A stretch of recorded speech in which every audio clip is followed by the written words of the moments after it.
Assalamualaikum warahmatullahi wabarakatuh. Teman-teman, kembali lagi di channel YouTube saya, Khairun Imam.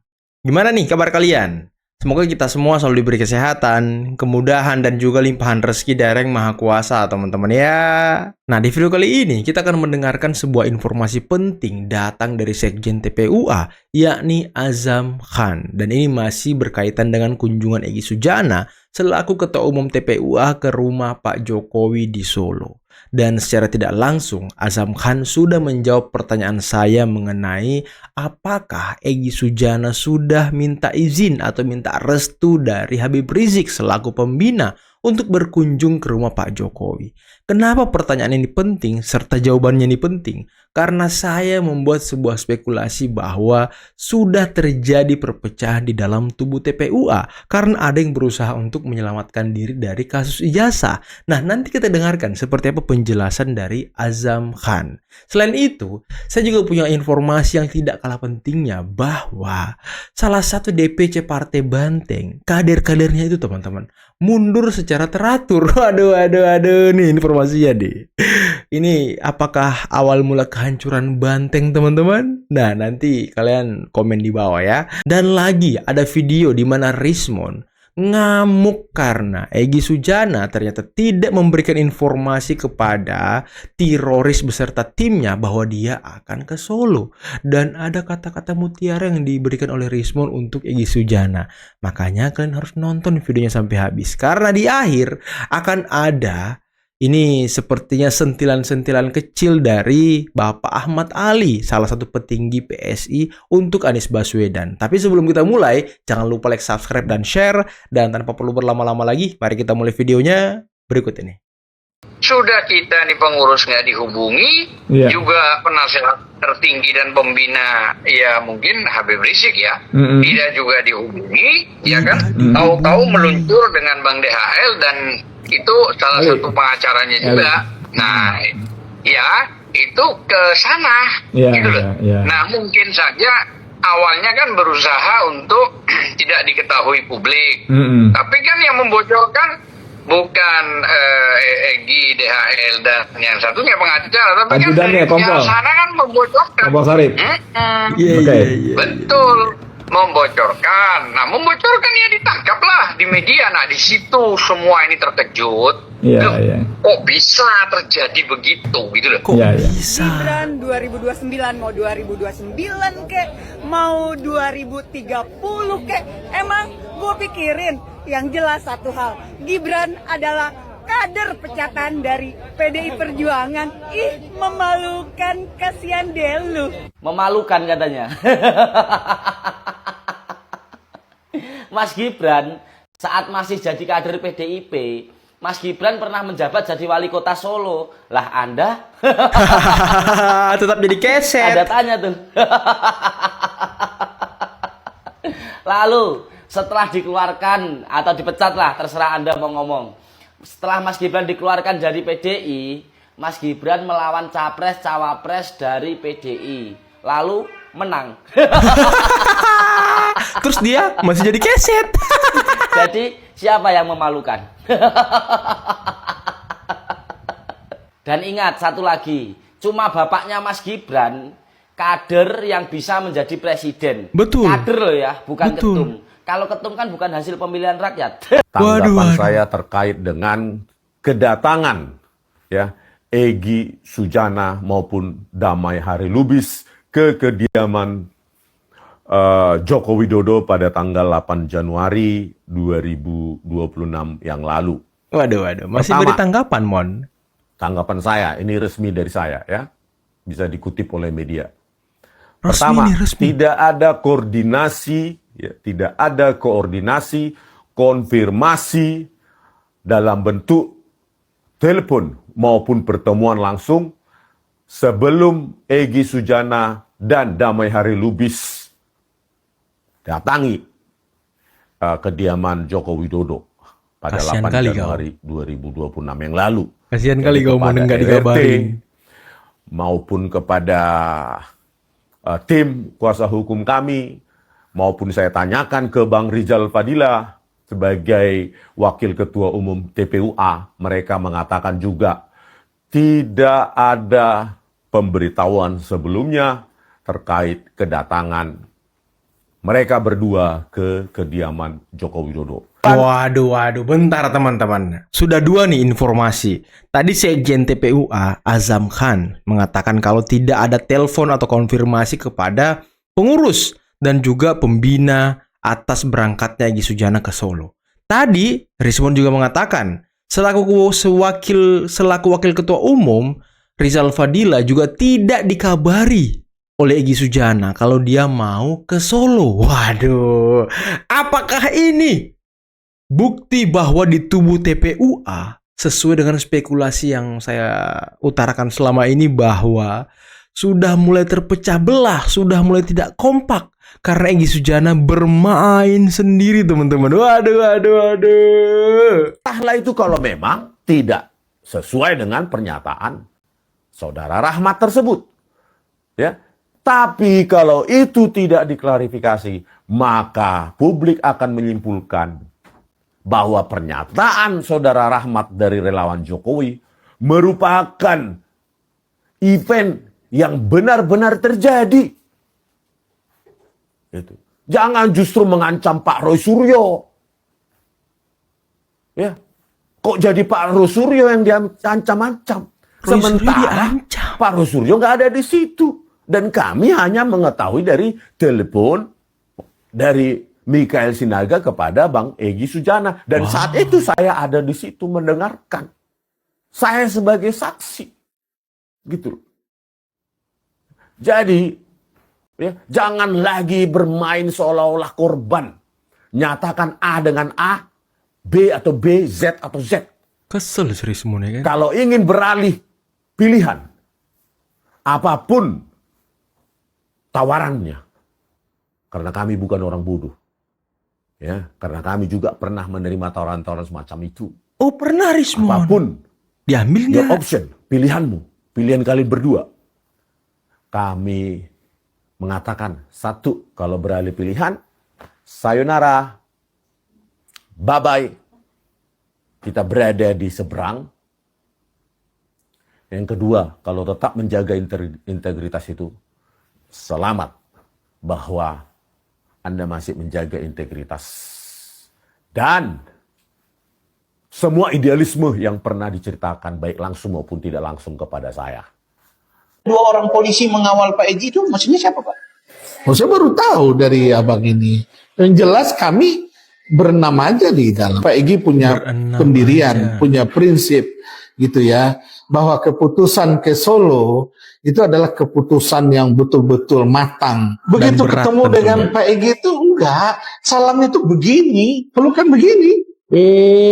Gini ya? Begitu, iya betul. Dan pelukan erat Pak Egy ke Pak Jokowi itu kadarnya berlipat-lipat di atas yang namanya kata maaf. Itu kita berpandang-pandangan, berkaca-kaca. Ada 4 klaster pembicaraan ya. Ada 4 agenda yang dibicarakan.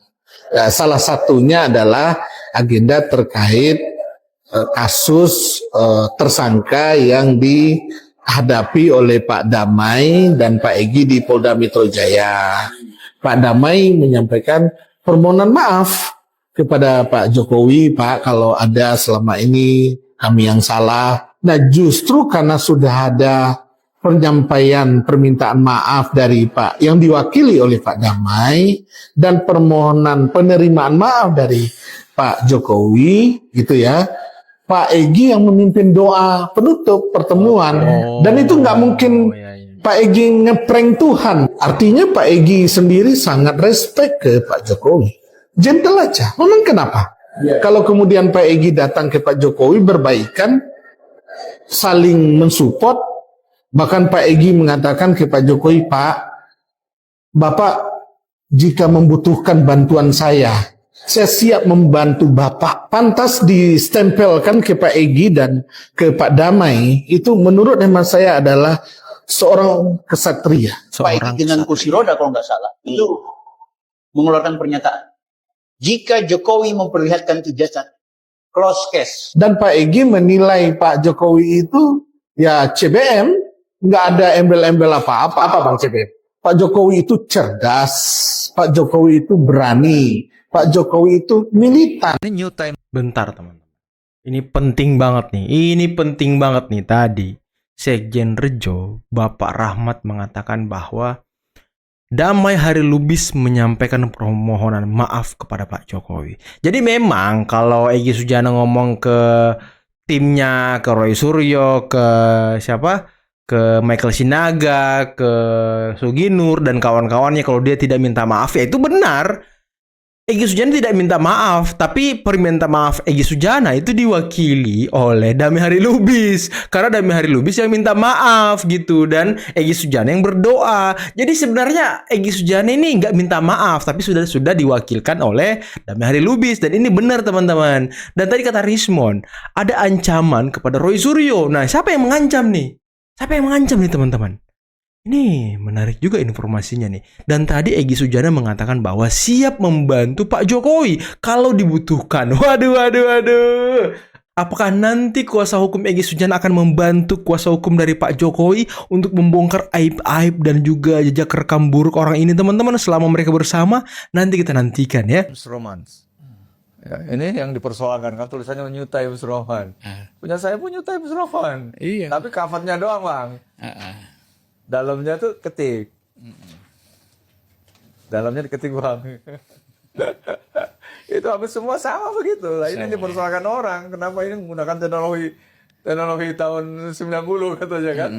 Oh, Kan itu jenis huruf. jenis huruf dulu sudah ada di Sudah ada. Saya kan wartawan. Ini punya aku sama ini. Ya ini orang-orang ini nggak pernah jadi wartawan mungkin. Kita kan waktu jadi wartawan kan si Pemret kita perintah pakai huruf ini, huruf ini. Ini New Times Roman. Iya. Apalah istilahnya itu. Oh jadi mereka baru 90 ada huruf Iya, itu. aku itu udah pakai. 80-an. Cuman udah buat ada. cover doang. Saya kan juga sempat kerja di percetakan. Aduh, terlalu prematur lah menurut saya. Bukan prematur.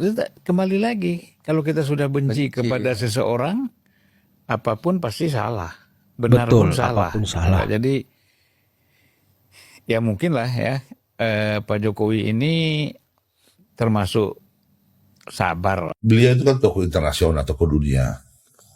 Tokoh dunia. Kayak PSI itu terlalu kecil kali itu beliau. Jadi size-nya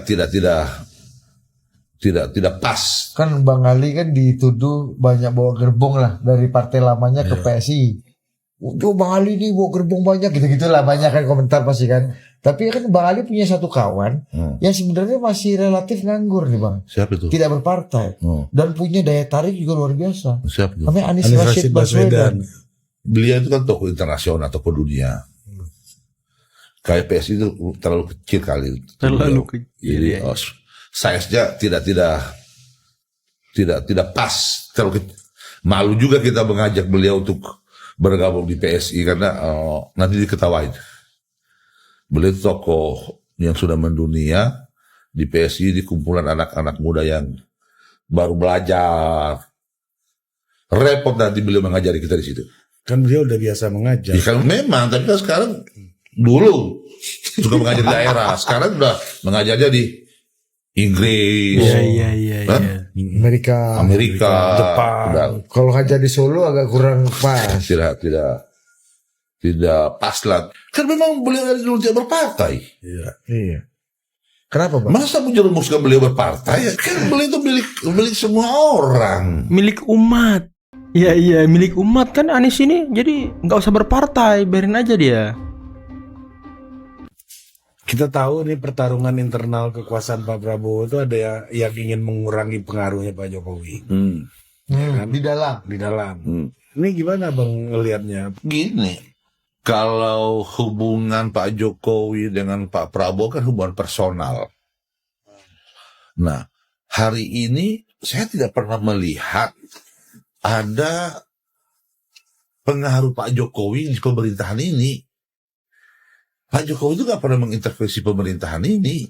Dia selayaknya seperti menempatkan Pak Prabowo sebagai sahabatnya, menempatkan dirinya sebagai rakyat, akan bicara ketika Pak Prabowo meminta saran.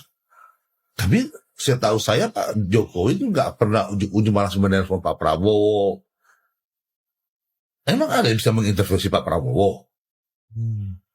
Itu bukan tipikal Pak Prabowo menurut saya, bisa diatur-atur, bisa seperti dituduh-tuduhkan orang-orang yang Pak Prabowo itu orang yang dididik militer, yang kemudian punya karakter yang sangat kuat.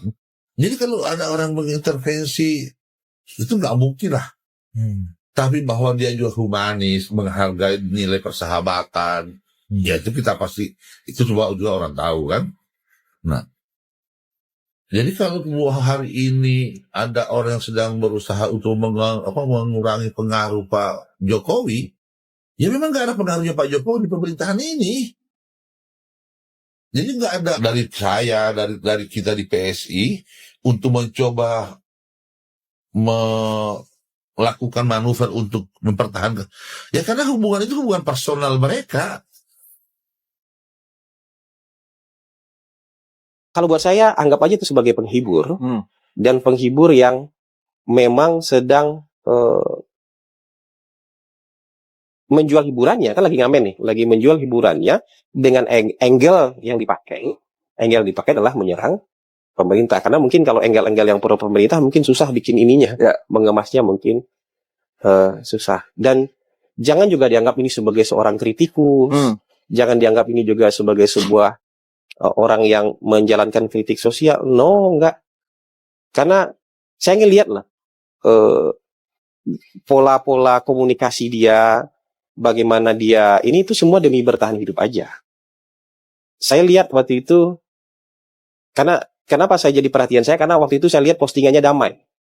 Ketika misalnya terjadi huru-hara akhir Agustus lalu, itu Panji mungkin di antara sekian SJW yang suka mengkritik pemerintah yang postingannya damai-damai.